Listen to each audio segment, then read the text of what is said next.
Good afternoon. A child is in hospital after being struck by a vehicle in Mississauga. It happened earlier this morning near Our Lady of Mount Carmel Secondary School. CTV's John Musselman's been following this story and joins us live with more details. John. Well, Nathan, we've learned that the student involved here was in grade 9 at the school, and it happened in the parking lot. The video we've seen shows that an SUV and a bicycle, the bicycle was sort of wedged underneath the SUV. So emergency responders were called to the scene here to free this student, who was rushed to hospital in serious condition. We're later learned he was then airlifted to a trauma center. Now, the school board says that there were some students that may have witnessed this, so they brought in some people to help with them deal with that issue. Right now, the scene is under control. There are investigators here with PO Regional Police, and they've got the area taped off. We're told that the driver of the SUV did stay on the scene here. We don't know what happened yet, but it did appear to have happened in the parking lot of the school. Again, the condition of the student is listed as serious. Reporting live, I'm John Musselman. I'll send it back to you. All right. Thank you, John. A vigil was held in Walkerton last night to remember 4 students and a teacher killed in a crash near London on Friday. Hundreds gathered to pay their respects to the victims. CTV News has identified them as teacher Matt Eckert and students Olivia Rourke, Rowan McLeod, Cadence Ford, and Danica Baker. They were returning home from a softball tournament in Dorchester when they were involved in a deadly collision. It's just an absolute tragedy, and my prayers and thoughts go out to the family. I had an opportunity to speak to the principal. I spoke to the teacher's mother this morning, and one of the students' mothers yesterday. Very, very difficult, or 2 days ago. Very difficult situation for all families and the community of Walkerton, and our prayers and thoughts go out to them. And CTV's Scott Hurst has been following this story and joins us live with more. Scott, many still wondering, how did this happen? Nathan, right now, just an immense feeling of shock and sorrow rippling through this small Ontario community. You heard the Premier right there offering his thoughts and prayers and saying he's also spoken to members of the community, including the principal, several teachers, as well as a number of parents of the victims. Really just a horrible crash that has claimed the lives of 5 people, beloved members of this community, 4 teenage students, 16 and 17 years old, and a teacher and coach. Police have not officially released the names of the victims, but CTV News has confirmed them through friends. You mentioned the names, but it is worth keeping their memories alive for every account. We've heard that these are great people and star athletes. The students identified as Rowan McLeod, Olivia Rourke, Danica Baker, Cadence Ford, as well as the teacher, 33-year-old Matt Eckert. Here's what we know. They were all in the same SUV involved in a collision Friday afternoon near London, Ontario. They were returning home from a softball tournament when their vehicle collided with the transport truck and then struck another SUV. As I mentioned, happening just outside London, Ontario, late Friday afternoon around 4:30. OPP responded right away. Fire responded right away. EMS responded right away. Unfortunately, several of the victims were pronounced dead on scene and others taken to hospital. But at this point, 4 students and 1 teacher unfortunately died in this terrible tragedy. As I mentioned, 16 and 17 years old, leaving a significant impact on their school and the community as well, Nathan. Yeah, this is just so horrible. How are people in Walkerton coping with all this? The community came together for a vigil last night where they were able to share their thoughts and share some of their stories of these students, comfort each other, bring flowers and candles, and speak to other people who are deeply affected by this. Of course, any tragedy like this is significant, but when it happens to a small town, a small community, these are one of the places where everyone seems to be affected by this. Here is more from those who knew these students and the teacher, and in some cases went to school with them. This is an unimaginable situation, unfathomable. You know, the grief and the shock are certainly something that you would not typically see. Small, tight-knit communities, it's you know, very impactful. The zone of impact is huge. I think everyone would have gotten along with those girls. Yeah, they were all really kind. Right now, I think it's going to be a struggle, but I think with the school community and all of Walkerton coming together, I think it'll be a lot better to get through. You heard the student right there talking about a struggle, just an entire community struggling to come to terms with this terrible tragedy, but able to help each other out. And another way the community is doing this, many people are urging those in the community to leave pairs of running shoes outside on the deck with the lights on at night to show solidarity, show their support for this community, and ensure that the community knows they will never walk alone. All right, CTV's Scott Hurst in the CTV National Newsroom. Thank you. Thanks, Nathan. A man was sent to hospital following a crash on the QEW in Mississauga last night. Peel paramedics say this man was riding a motorcycle when he lost control in the westbound lanes of the highway near Winston Churchill Boulevard. He was taken to hospital with what are described as moderate injuries. What caused this man to lose control is still under investigation. Still to come, King Charles III is set to arrive in Canada later today. He'll be delivering the throne speech tomorrow, outlining the government's priorities for the new legislative session. We'll have more on the historic event a little later in the newscast. But first, York Regional Police have announced a major bust following a 2-month investigation in the town of Georgina. Police have seized a number of firearms as well as drugs, including fentanyl. CTV's Janice Goulding has been following the investigation. She joins us live with more. Janice. Hi, Michelle. Yes, we're about to show you some of the drugs and firearms that York Regional Police seized and took off the streets following a 3-month joint investigation called Project Madruga. Now, this investigation was launched in February following a tip that a man was trafficking controlled substances in the town of Georgina, which is about a 90-minute drive from Toronto. York Regional Police eventually identified 5 other suspects who they believed were trafficking drugs in an area that spanned from Toronto all the way to Huntsville. In April and again in May, a total of 6 search warrants were executed in York Region and in the city of Toronto in a joint investigation involving Toronto Police and the OPP. As a result, 7 handguns, 4 shotguns and 4 rifles were seized. At the time of the seizure, police say 9 of those firearms were loaded. A large quantity of drugs were also seized with a street value of about $215,000. These search warrants resulted in 15 firearms being seized. 7 were handguns, 4 shotguns, 4 rifles. Of those, 8 are restricted firearms, 5 are non-restricted, and 2 are prohibited. We also seized several overcapacity prohibited magazines. The drug seizures included over 1,400 grams of raw fentanyl, 400 grams of cocaine, 70 grams of methamphetamines, 360 suspected opioid pills, over 260 grams of illicit cannabis, and over $7,000 in Canadian cash. Really shows how one tip from a resident to police can have this sort of impact, and getting the drugs off the street and the guns off the street. Really critical. The trafficking of opioids and associated violence in smaller rural communities like Georgina has a devastating impact on the people and the families that live and work there. Now, investigators say that Georgina has never seen a drug trafficking investigation of this size or scope. 6 men have been charged with about 50 drug and weapons-related offenses. Reporting live from Janice Goulding. Now back to Michelle. Thank you, Janice. The clock is ticking for people to still use TTC tokens, tickets, or day passes as valid transit fares. The TTC was set to stop accepting those fare types at the end of last year following the system switch to the Presto system. But the Transit Agency Board extended that deadline to June 1st. That means there's a little less than a week left to make use of the tokens, tickets, and day passes. The TTC says refunds, exchanges, and credits will not be provided. And a heads up for subway riders, there's a closure to be aware of on Line 1 this week. Starting tonight and lasting through Friday, service between Shepherd Young and College stations will end at 11 p.m. because of track work. Shuttle buses will be running instead. There will also be limited nightly service starting at 11 p.m. between Finch West and Pioneer Village stations for planned tunnel work. The TTC says customers can expect delays of up to 20 minutes.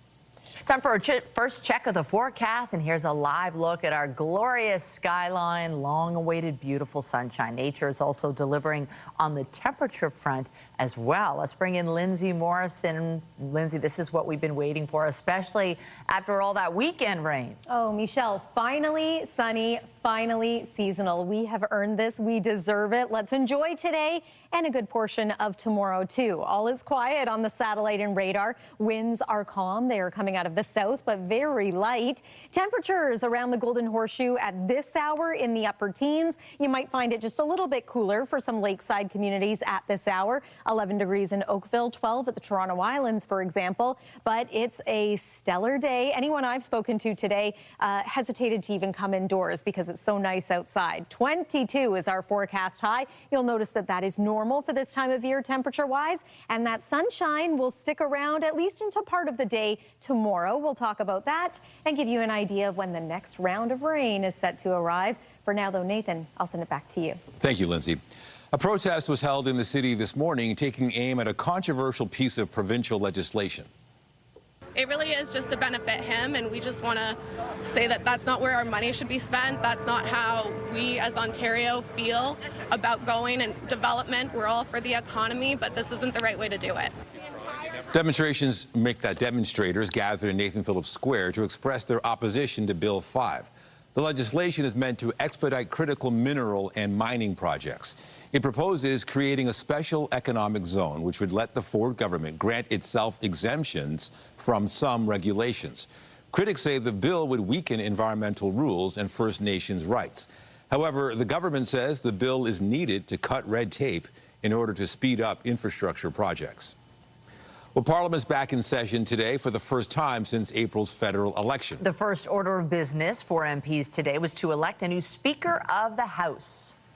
Francis Scarpaleggia has been elected as the new Speaker of the House of Commons. The 67-year-old serves as the Liberal MP for the riding of Lac Saint-Louis. His new role comes with some perks, including a salary of $309,000 a year, along with an official residence in Gatineau Park. Meanwhile, King Charles and Queen Camilla will be arriving in Canada today, with Charles set to deliver the throne speech tomorrow. This speech, which is normally delivered by the Governor General, outlines the government's priorities for the upcoming legislative session. Negotiations remain ongoing between Canada Post and the union representing 55,000 postal workers. The two sides met yesterday, with the Canadian Union of Postal Workers responding to Canada Post's global offer. The Crown Corporation is now reviewing documents provided by the union and is expected to respond in the coming days. The negotiations come amid an ongoing ban on overtime by CUPW. The most recent offer presented by the union included wage increases and plans to roll out a fleet of part-time workers to facilitate weekend parcel delivery. It was heartbreaking. All right, we want to take it live now. There's Mayor Olivia Chow. She's speaking at the Toronto Festival Safety Summit. Let's listen to what she has to say. Our spirit is stronger. The spirit that comes from working together. The spirit that comes from all the thousands of organizers that organize the most successful festivals from all over the world. I used to call them Taste of Everything from everywhere. And our collective will to make sure this year's festival is as successful as ever brought us here today to the Festival Safety Summit.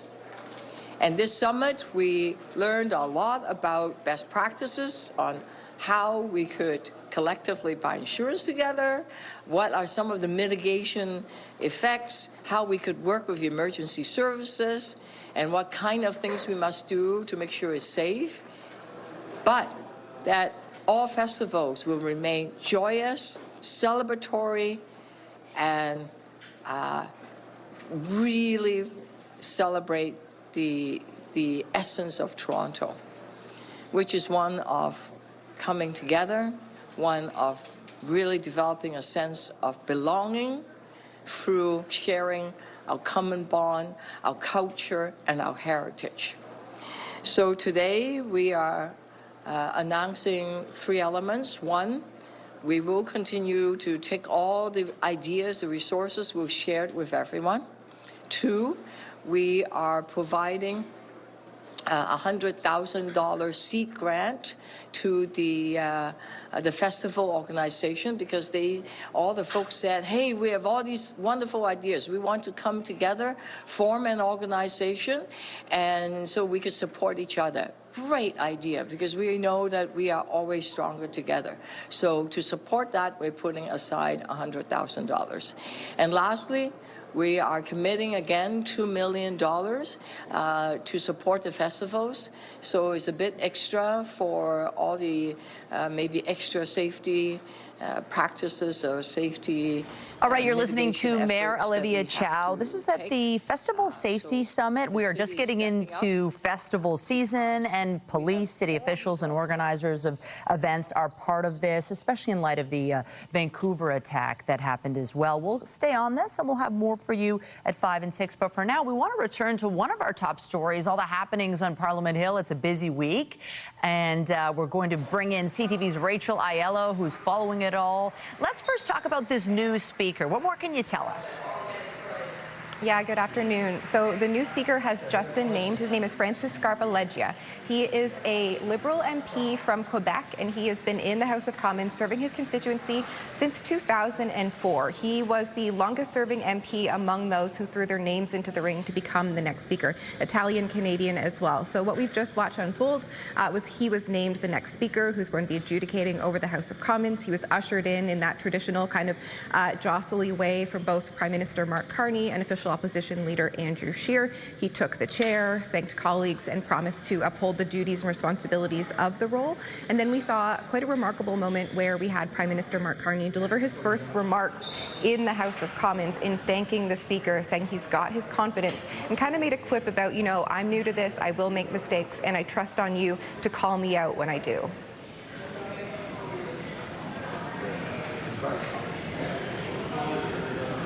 Oh, Rachel, sorry, I thought we had a clip there. Apologies. I also want to talk to you. In the election, the NDP were relegated to just 7 seats, losing official party status. They were hoping to maybe still get it, but that is not going to be the case. Can you tell us more?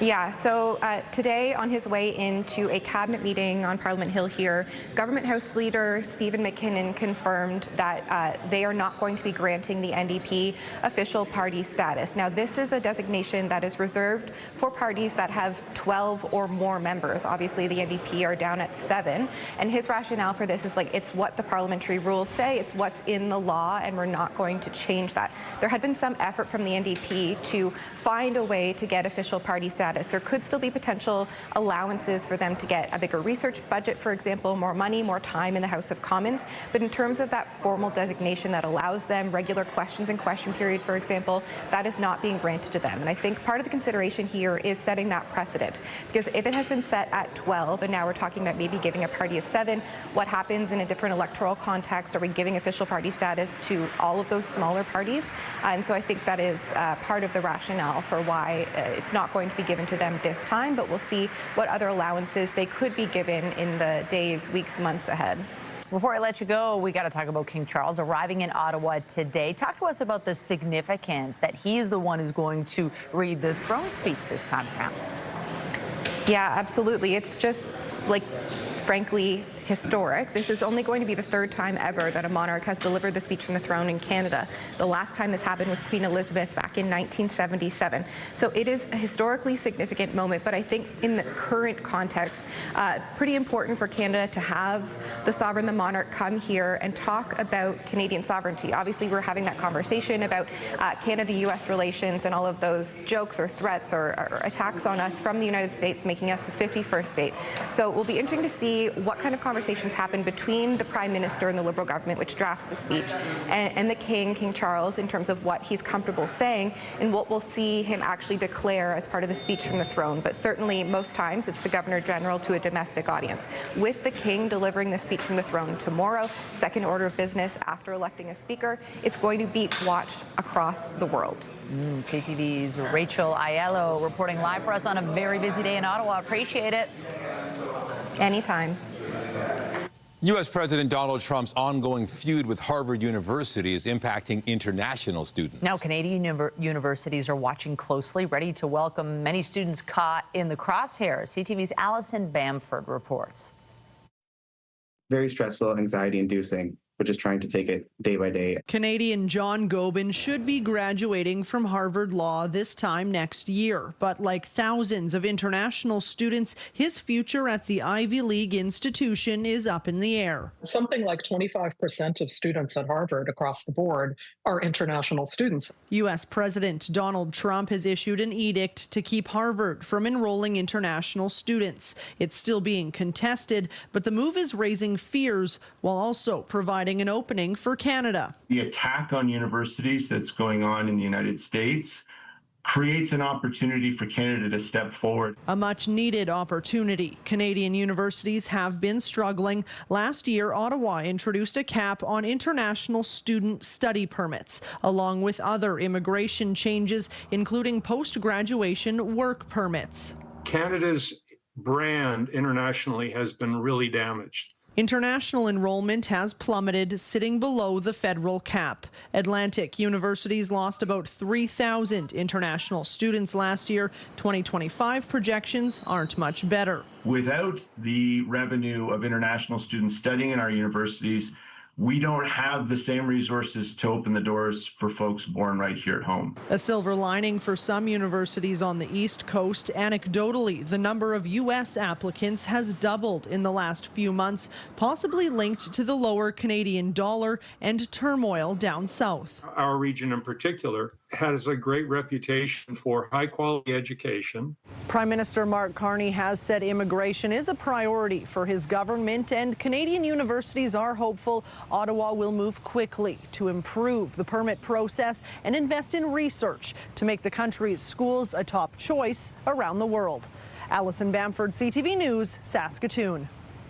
Overseas, officials in Ukraine say an overnight Russian drone attack was the biggest air assault since Russia's invasion began 3 years ago. The Ukrainian Air Force says Russia launched 355 drones and 9 cruise missiles. It was the third consecutive night of Russian attacks, this time striking targets in 5 locations. A residential building in Odessa was destroyed, with reports indicating 6 people were killed. On Saturday, at least 12 people were killed in an attack which targeted the capital of Kyiv and other regions. This latest attack coming after U.S. President Donald Trump called out his Russian counterpart. I'm not happy with what Putin's doing. He's killing a lot of people. I don't know what the hell happened to Putin. I've known him a long time, always gotten along with him, but he's sending rockets into cities and killing people, and I don't like it at all, okay? Trump also took to his social media platform, Truth Social, saying Putin has gone absolutely crazy. In the same post, Trump also criticized Ukrainian President Volodymyr Zelensky, saying he's doing his country no favors by talking the way he does, going on to say, quote, everything out of his mouth causes problems. In the Gaza Strip, local health officials say Israeli strikes killed at least 46 people today. More than 30 were killed in a school turned shelter. Israel said they were going after militants operating there. It also blocked all food, medicine, and fuel from entering Gaza for 2.5 months before letting a trickle of aid enter last week. The move followed warnings of famine and pressure from some of Israel's top allies.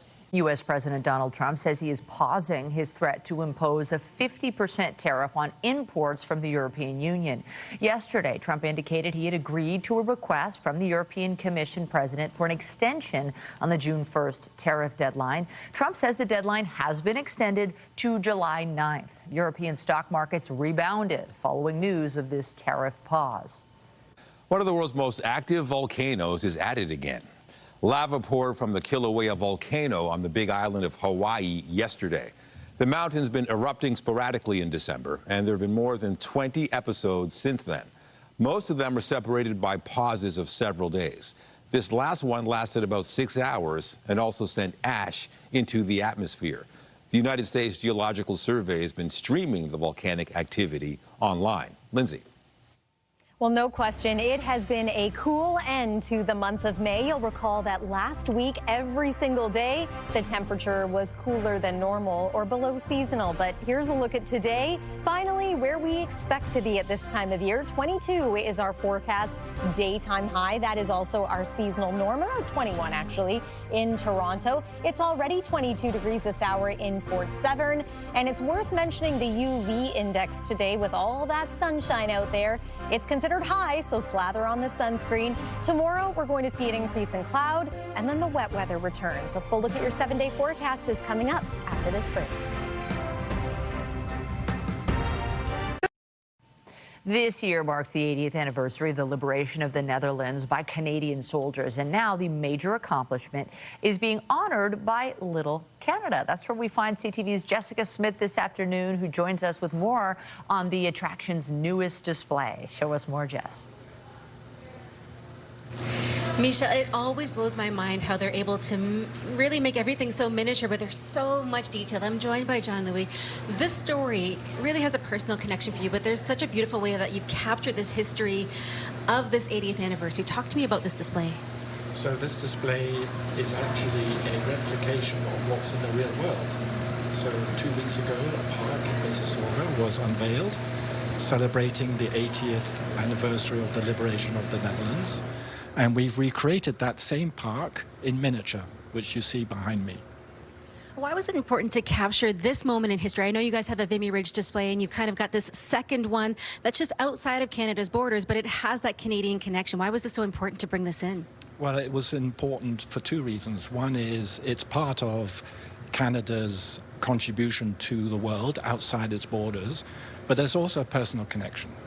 I'm originally Dutch, and I grew up in Europe, and at that time there was a real threat from Russia. There was a wall splitting up Western Europe and Eastern Europe, and when I visited my grandparents, my grandfather in particular would share all these stories about the Second World War. And the one that really resonated with me the most was when my mother said that they were hiding in the basement because there was fighting going on above ground. And when the door opened and a soldier came down the stairs, it was a Canadian who was liberated, and my mother just burst out crying for joy. So there's a real personal connection here. How can people find out more about the liberation? Is there a connection on your website, or should they just come down and take a visit? Well, coming down and seeing it in person has the biggest impact, and you can read all the stories. There are over 40 stories in total, 20 Canadians who liberated the Netherlands, and there's 20 stories of Dutch citizens who were liberated. And you can also go to our website and visit and read about those stories and this display which we opened here at Little Canada. But you really do have to come down, and seeing everything in miniature, knowing that there is an actual replica in real life, it really is so wonderful. Jean-Louis, thank you so much for your time. And up next for Little Canada, they're preparing for Canada Day, which is always very exciting. But you have to come on down and see everything in miniature. You can learn a little bit and have a little bit of fun. Thank you so much. We'll send things back inside. All right, thank you, Jess. Always like to have some fun, and this weather's looking kind of fun. Finally, we're getting consistently what looks like seasonal temperatures. I think everybody's in a good mood, just looking at the sky, seeing the blue, and getting some of that warmth now. It's nice to feel a bit hot again. I know. We thought some of that was going to return over the weekend, but the showers had other ideas in many different parts of the GTA. But today, finally, looks like a dry day, so get outside if you can. Enjoy, even if it's during a lunch break, for example. I encourage you. We have another pretty nice day for tomorrow. Then things are going to change a little bit, at least temporarily, for Wednesday. Weather is brought to you by the Presler Law Firm. Injury lawyers, you don't pay unless they win. Lots of people already spending time outdoors today. This morning, the dog park was a popular place to be for animals and humans alike.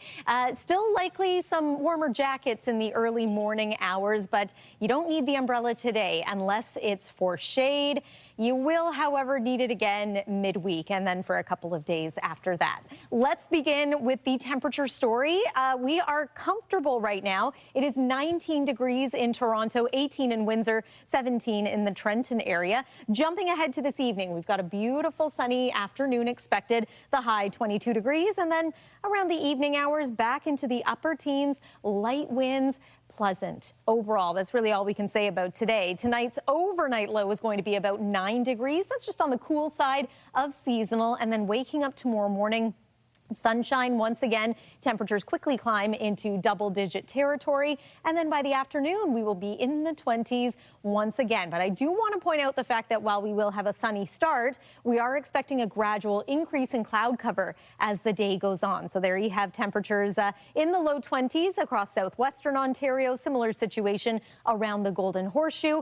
If you're joining us from eastern sections of Ontario, it may take a little longer for tomorrow's cloud cover to eventually reach you. So sunnier skies expected in Haliburton, and then things really do cloud over, especially for Wednesday. Not much cloud to show you right now on the satellite and radar. All is clear, all is calm. High pressure is at play.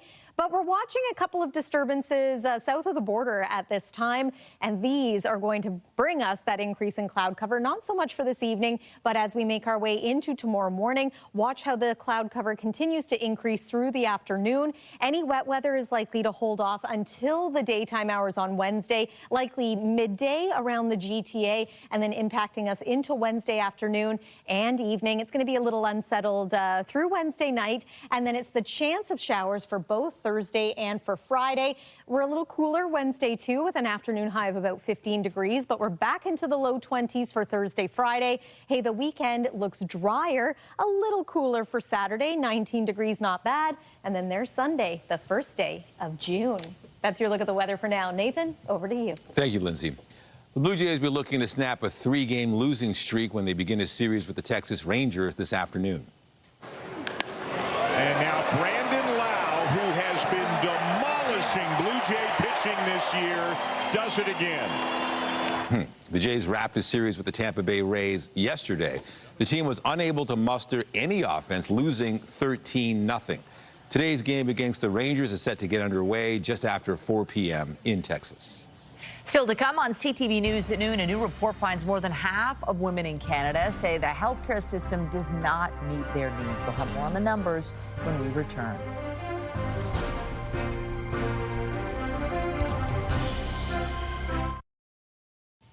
Well, have you noticed anything about news headlines? If you think they've changed in the past 20 years, a new scientific study backs you up. Here to tell us about it is our science and tech expert, Dan Riskin. Dan, maybe a good place to start is with that word clickbait. We've heard it so often. Yeah. Can you define it? Yeah, so clickbait is this idea that there's a headline and you, what? I'm so curious to know. I got to click it.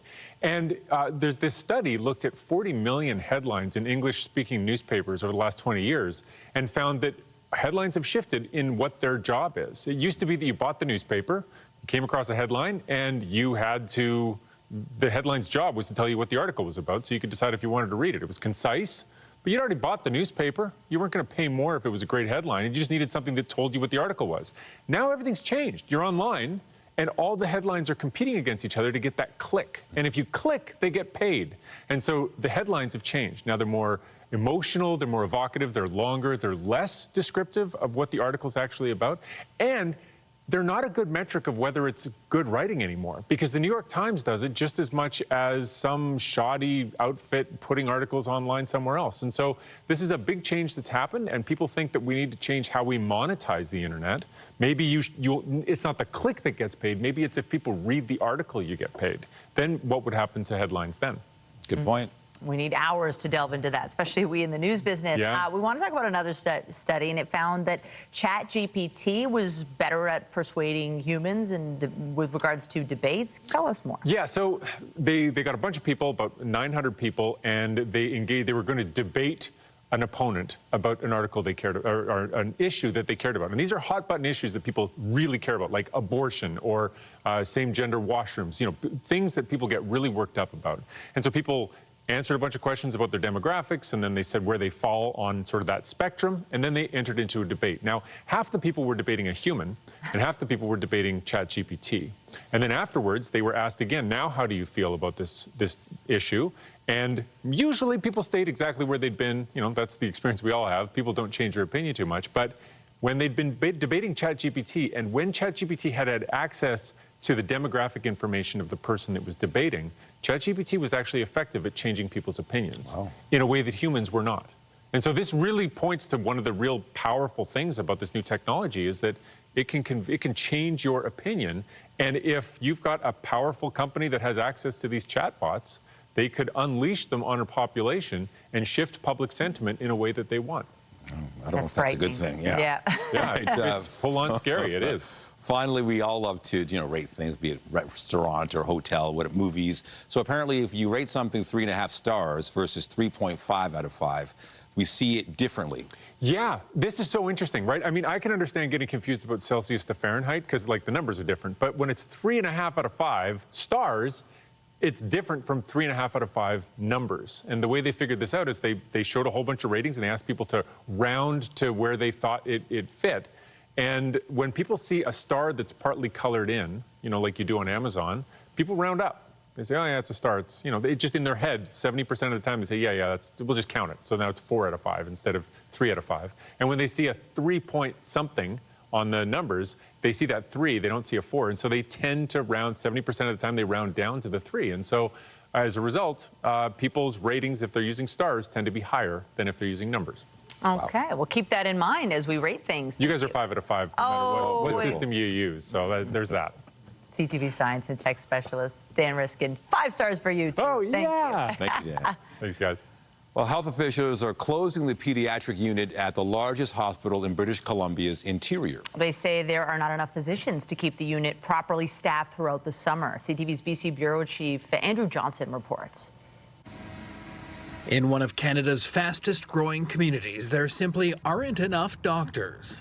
As a parent, it's really distressing. So in all of the parent groups, the social media groups that I'm on, my wife's on, everybody's talking about this. The 10-bed pediatric unit at Kelowna General Hospital will close for at least 6 weeks over what the health authority calls limited physician availability. Pediatricians will be shifted to neonatal intensive care and high-risk deliveries. Families are being told to continue to take their kids to emergency. I know that Interior Health is working hard to address this, putting in place incentives for locums and for physicians, looking at additional changes to current compensation models, for example, and doing everything they can to attract new pediatricians to the site. We know that one is coming this summer. We're the fallback for a lot of people from a lot of surrounding communities, and now not only are they seeing loss of service in their own communities, they're seeing loss of service in Kelowna. It's a problem rippling out across the province. In the small BC town of Lillooet, the emergency room shut down again this week, the 30th temporary closure this year. It's scary. It's, it's people's lives that we're playing with. This man had to be rushed by ambulance to a hospital 2 hours away. I ended up having a throat infection and double pneumonia. The pediatric ward in Kelowna will close until at least early July. The latest setback for a healthcare system critics claim is being held together with duct tape. Andrew Johnson, CTV News, Vancouver. A new report finds more than half of women in Canada say the country's healthcare system does not meet their needs. The national survey conducted by Maple and Angus Reid found 62% of women surveyed have delayed or skipped care because of long wait times. 76% of respondents believe the system is not designed with their needs in mind, while 70% feel their health concerns are not taken seriously. Meanwhile, 43% say they have experienced delays in receiving appropriate treatment, while 35% reported delayed diagnoses or misdiagnoses. Still to come, former Hudson's Bay and Saks Fifth Avenue employees are quickly finding work with other retailers. We've got the details when we come back. Get Toronto's top stories, breaking news alerts, and watch live. Download the CTV News app. Scientists are trying to solve an urgent problem impacting the maritime oyster industry. Researchers are working to protect shellfish from a parasite which is harmless to humans but deadly for oysters. CTV's Sarah Plowman reports. Hidden within the ocean are clues to solve a pressing problem: how to tackle a parasite that's killing oysters and threatening the industry. What we're trying to do is minimize the damage. Multinucleate sphere unknown, or MSX, is harmless to people but deadly to oysters. The disease already hit the bay where it was first found in PEI last summer hard, and is now widespread across the island and in several spots in New Brunswick. Part of the problem, scientists don't know how the parasite is transmitted. Hatchery manager Martin Millet is part of several projects. One to map the parasite's genetic sequence, another to detect MSX within the environment rather than just the oyster. So in some cases, we might be able to detect before we see oyster infections. At this lab in Fredericton, scientists are also trying to sequence MSX's genome, a key missing piece of the puzzle that's never been done. So it's a challenge. We have accepted it and we will deliver, hopefully. Thousands of oysters have been tested here for diseases like MSX, where they've combined 3 tests into one. We'll get 3 hits in one test in a lot quicker turnaround time. The hope is that research here could help produce a disease-resistant strain, and that would help more oysters survive. 50% resistance after 2 generations. That's kind of like our baseline target. And what we're trying to do is improve on that. Seeking oysters that survived an MSX outbreak. Well, we can say, okay, great, it survived, let's breed its relative. But we can go one level deeper and say, well, what variants, which genetic variants or what alleles did that oyster carry? Questions the industry aims to answer, and quickly. Sarah Plowman, CTV News, Shippagan, New Brunswick. Former employees from Hudson's Bay and Saks Fifth Avenue, Canada, are finding work with other retailers. Luxury retailer Holt Renfrew says it has added dozens of former Bay and Saks employees to its teams and expects to add more. Now, talent acquisition staff at Shoppers Drug Mart and Rexall are also using social media to try and attract former employees as well. The Bay and Saks are due to finish their liquidation at the end of the month, meaning more than 9,300 employees will be out of a job. A $500 million settlement's been approved in an alleged bread price fixing case. Loblaw Companies and his parent company were accused of engaging in an industry-wide scheme. Some of Canada's other major grocers denied coordinating to fix the price of bread in 2001, but Loblaw and George Weston Limited admitted they were part of the practice years ago. Customers who bought bread between January 2001 and December 2021 and did not previously take a gift card from Loblaw will receive up to $25. The Ontario Superior Court judge who approved the settlement calls it fair and in the best interests of class members.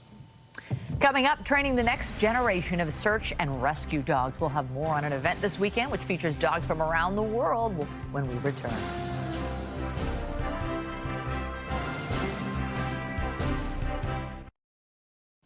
Pups from around the world gathered in Ontario this past weekend to learn how to become search and rescue dogs. CTV's Hannah Schmidt has more on the special partnership between the animals and their handlers.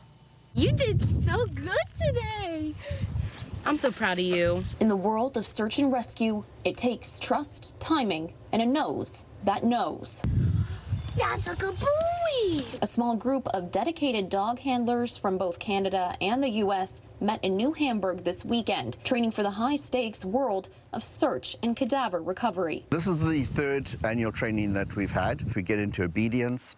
We then get into tracking and air scenting. Depending where the handler wants to go with their dog and how well they're doing with their dog, they can then expand beyond that. Mando, an 8-month-old golden retriever Siberian husky mix, and Romeo, a 9-week-old Doberman, are 2 of the pups that trained alongside their handlers this weekend. I got the pleasure of working with Bill in North Carolina during Hurricane Helene. The thrill of being behind my dog and watching them work is the most amazing thing ever, but definitely not for the faint of heart. Bolton isn't just a trainer, he's the person that families, organizations, and search groups call when hope hangs in the balance. Regardless of whatever the outcome is, you still kind of get to help families and give them a peace of mind, and that's something I am really passionate about. The girls traveled from Pennsylvania and Maryland to take part in Bolton's training seminar. For Bolton, this year's training looked different. It's the first he's led without Sheba,